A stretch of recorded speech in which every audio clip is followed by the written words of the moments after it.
देख सुदामा के दीन दशा, करुणाकर करुणा निधि रोए।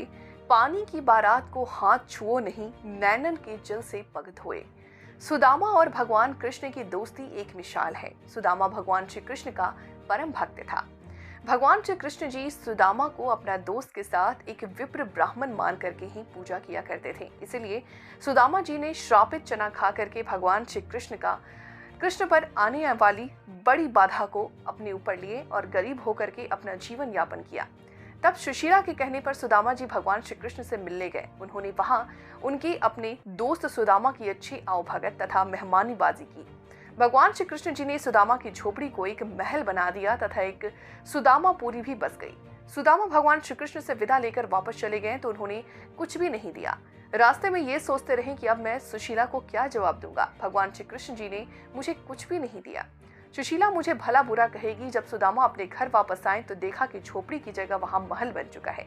तब उन्हें भगवान की कृपा महसूस हुई। पंडित डॉक्टर सुरेश शास्त्री श्री नागाजी पूर्णिमा महोत्सव के उपलक्ष्य में नागाजी सरोवर में आयोजित शहर के श्री ग्रामीण क्षेत्र में सभी जनता के द्वारा आयोजित संगीतमय श्रीमद् भागवत कथा में आज पंडित डॉक्टर सुरेश शास्त्री ने सुदामा चरित्र की कथा विस्तार से समझाएं। कहा कि दोस्ती हो तो सुदामा और कृष्ण जैसी होनी चाहिए कि कृष्ण पर आने वाली बाधा सुदामा ने अपने ऊपर ले ली। सुदामा ने भगवान श्री कृष्ण के बिना मांगे सुदामा को सब कुछ दे दिया, जो एक मिसाल है। आज कथा के समापन पर विशाल भंडारे का भी आयोजन किया गया। श्री शास्त्री ने बताया कि संसार में गुरु से बड़ा कोई नहीं। जो शिक्षा देता है उसे जीवन के नैया पार लगा जाती है। शिष्य को इस प्रकार की शिक्षा देता है वो जीवन में खुशहाल जिंदगी जी के स्वर्ग जाता है।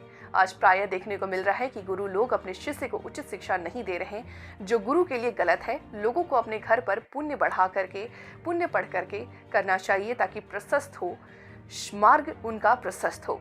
शास्त्री जी ने आगे बताया कि झड़डालू प्रवृत्ति के व्यक्ति भी आयु बहुत कम होती है। झगड़ालू लोग जो होते हैं वो क्रोध हिंसा व्यक्ति को नर्क मिल जाती है। तथा वृक्ष के ऊपर बोलते हुए शास्त्री जी ने कहा कि प्रतिवर्ष प्रत्येक व्यक्ति को कम से कम 10 वृक्ष लगाना चाहिए। वृक्ष से छाया व फल दोनों ही चीजें प्राप्त होती हैं। कोरोना काल में हमें ये सिखलाया है, क्योंकि कोरोना के समय ऑक्सीजन की बेहद कमी महसूस की गई थी। इसीलिए प्रत्येक व्यक्ति को वृक्षारोपण करना चाहिए।